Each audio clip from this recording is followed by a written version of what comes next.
Pisces! This is a Pisces Sun, Moon, Rising, and Venus. Bonus reading for the month of January. For your personal reading, kindly send me a direct message. Kamusta mga Pisces? Kamusta mga isda? Nakalangoy-langoy ba? Okay, so let's see kung anong meron sa energy ng mga Pisces. Guidance para sa mga Pisces. Good news, please. Alright. So, remind ko lang ulit kayo, hindi po ako magme-message sa inyo kung sino man yung mga nagdo-door-to-door sa inyo at message nangihingi ng donasyon. Hindi ako yan. Ang palatandaan na isa lang ang ating account. Ito po ay yung Mystic Siren with username Kai Angeles. Isa lang po yung pina-follow ko, which is yung backup account natin na Kai Angeles 11. Okay? Pag follow ng follow sa yan, hindi ako yan. Pag message ng message, hindi ako yan. PM nyo lang ako pag ready na kayo for your personal reading. Alright, Pisces, Sun, Moon, Rising, and Venus. Bonus reading for the month of January. Okay, guidance and good news para sa mga Pisces, please. Let's see. Pisces are trying to make the best decision para sa long-term commitment. Nagkaroon ng problema sa pera in the past, may mga delays, may mga malaking gastos because of alright, let's see.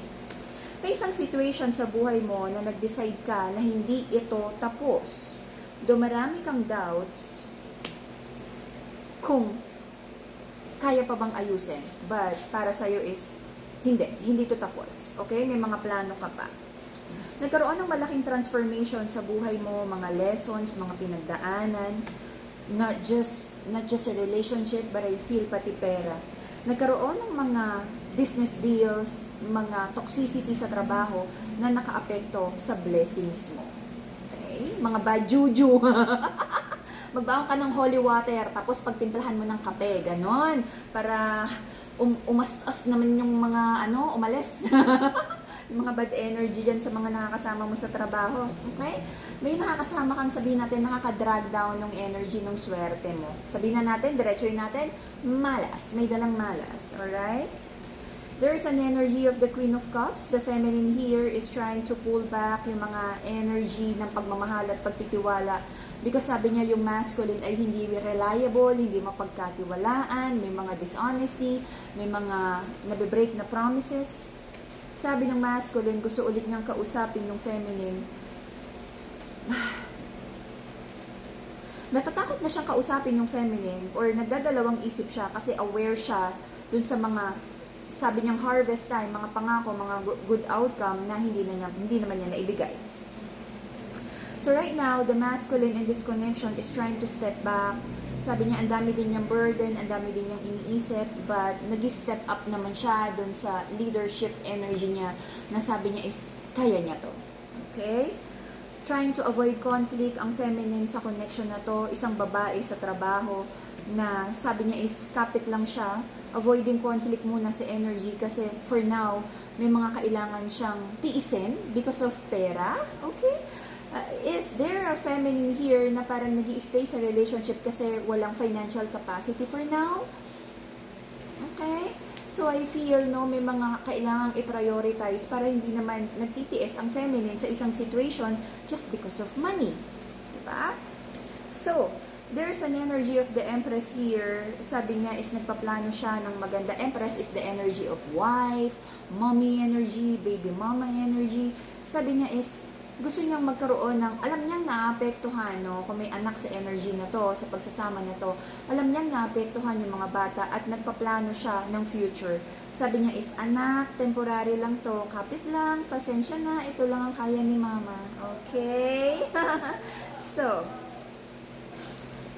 may mga bagay na non-negotiable, okay, for this connection. So, sabi ng mga Pisces, let's take a leap of faith na, okay? Tama na yung mga bad news na yan. Okay? Like, magfo-focus na ako ano yung mga bagay na productive. Okay? Para makaahon, para magkaroon ng better energy. Okay? Tanggalan yung mga toxicity. Even sa work, may toxic. May malas. May magnanakaw. May sinungaling. Okay? So the reason for the reading is I feel sa pagsasama na to, nagkaroon ng trust issues because may mga third-party energy, pagsisinungaling. Sinubukan namang ayusin, especially kung may energy of kasal at pangako na long-term plans here. Meron ding mga disagreements sa work, disharmony sa work, sa negosyo.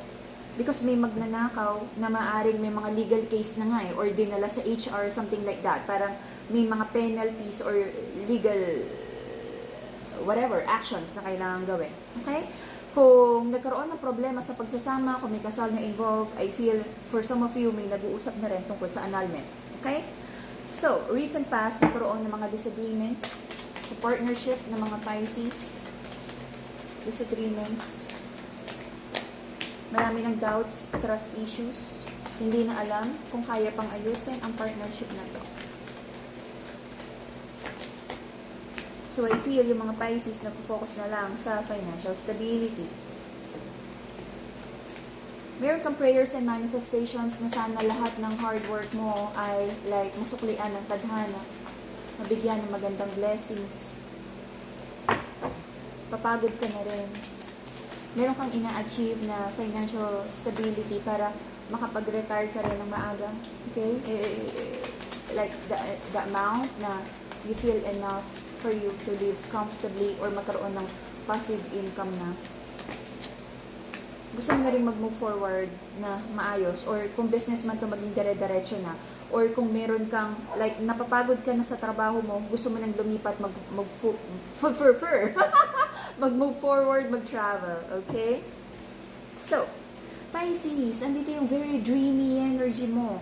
I don't know kung meron kang iniisip na aqua energy, okay? May involved din na fire sign dito, Aries, Leo, Sag, may mga Libra energy din dito, okay? Alam na mga Pisces ang kanilang wish fulfillment at i-chase nila to. Meron ka rin mga inisip na mga naging plano in the past. Inisip mo itutuloy ba to? Doable ba to? Past connections? Kung tama pa ba? But I feel may isang malaking transformation kang gustong mangyari sa buhay mo. Or itong energy ng person na to ay nagdala sa'yo ng malaking transformation. Okay? Lesson. Right now, sabi ng mga Pisces, gusto niyang ayusin yung home life, yung solid plans para sa future, kung may batang involved, pag wala, like magulang, anong plano mo para sa magulang, laban-laban lang. Though meron ka mga delayed manifestations right now, you might be also dealing with a Leo. Sabi ng person ng mga Pisces, hindi sila maka-walk away sa situation na to. Someone feels stuck in your energy, very charming. Sabi niya is, sabi ng feminine sa connection na to, very charming daw yung energy ng masculine. Okay?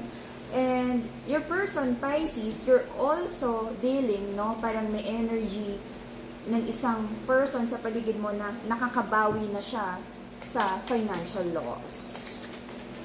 At nagiging passionate siya kung ano man yung mga ginagawa niya right now. Okay? The masculine in this connection is nagkakaroon talaga ng challenges sa pera. At mag-ingat. I feel kung magkakaroon ng malaking investment or maglalabas ng malaking pera, ingat, ingat, ingat, ingat. Okay? Until mid-April, there's an energy of like a side chick energy na hindi malaan kung anong ipaplano dyan. Nasabi ng masculine, naging tama ba na in-entertain niya to? Kasi parang nakadikit sa kanya. Ganon, nakahook. So, sabi ng Pisces is like, may energy dito ng masculine na namimili siya long-term ba? The wifey energy or the side chick energy? Okay? Saan nga ba mas matimbang? Alin ang aayusin?